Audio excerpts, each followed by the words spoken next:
And I guess it goes back to being an actor and being a non-salaried job person. Oh, good point. That's an interesting perspective, actually. I have to build the infrastructure from scratch that all the other people are sort of enjoying because somebody else built it, scaled it. They just plug in. Yeah. I don't have a salaried option. I don't have a 401k benefits option. I have to create it myself. So how did the Russell Brunson, how did that creep into the picture? Looking back on it now, getting financially literate, now that I look at it, is the easy part. Learning what an index fund is relatively easy. Learning how real estate works is relatively easy. If you're into crypto, learning the basics of that is relatively easy. Getting the knowledge is relatively easy once you have the right resources. Now you have to fund it. Yeah. So and I forget because most people are like, oh, I'll just take a little bit off my paycheck. But you're coming from a different space.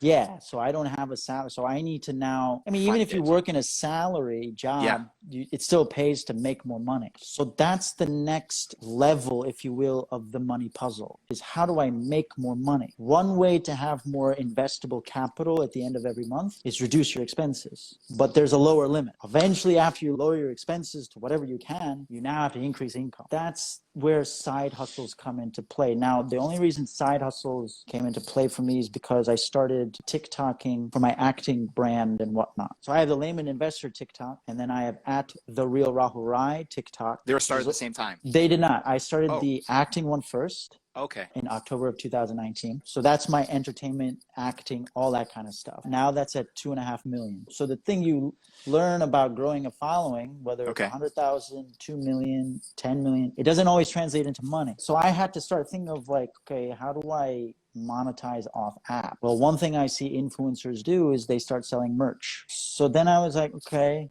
there's this thing called Teespring. That's where people go and make t-shirts. Okay. That's right.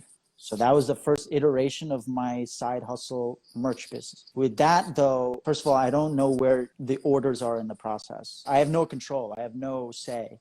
I just design and then you go to the link, you buy, but I don't get your email address. You don't know anything about the customer, nothing. No, nothing. So somebody reached out to me on social media through the DMs again, like, hey, I want to design something for your next line of merch. She was also in e-commerce. She introduced me to the idea of having a storefront. So what I did was she actually introduced me to another print-on-demand service called Printful, and then using Printful and linking that to a Wix website, a Wix storefront. So Wix is a platform where you can build a website and you can build a storefront for your website. So she helped me do that. But I have this obsession with like, am I doing things efficiently? Am I doing this the best way possible? What gave you the hint that it wasn't the best way? Because I had been following Adrian Brambilla, mentioned some books to me. He's better at it. He's further along the road. So I was kind of picking his brain. So I was like, hey, you know, do you have any, like I'm doing this merch stuff, try and monetize the brand a little bit and side hustle. Like, do you have any resources that could help me in this space? And so he recommended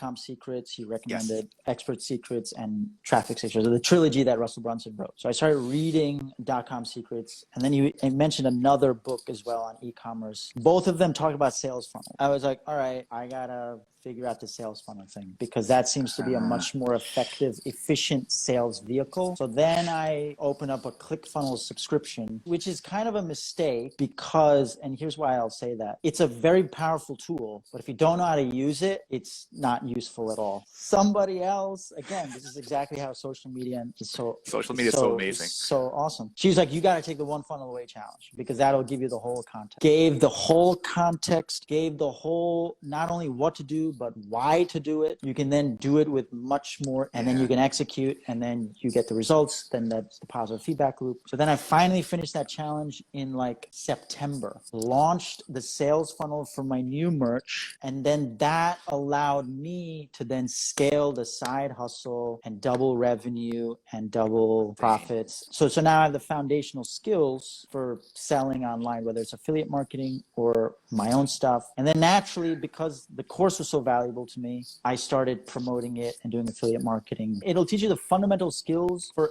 whether you want to sell your own stuff, you want to do affiliate marketing, you want to do anything in the online space of making money, that's the beauty of the course. It gives you the full context and it gives you the full skill set. That's another way to leverage it. You have the skills that they don't have. So now you have a valuable service to offer them. Like I built the brand first, didn't know how to monetize. If you take the course first without the brand, you know how to monetize, you just have to build a brand. So you're always going to be missing one piece or the other, but the fact that you have a certain skill set first now allows you to build the other one, and then allows you to build the other one, and allows you to build the other one and build the other one.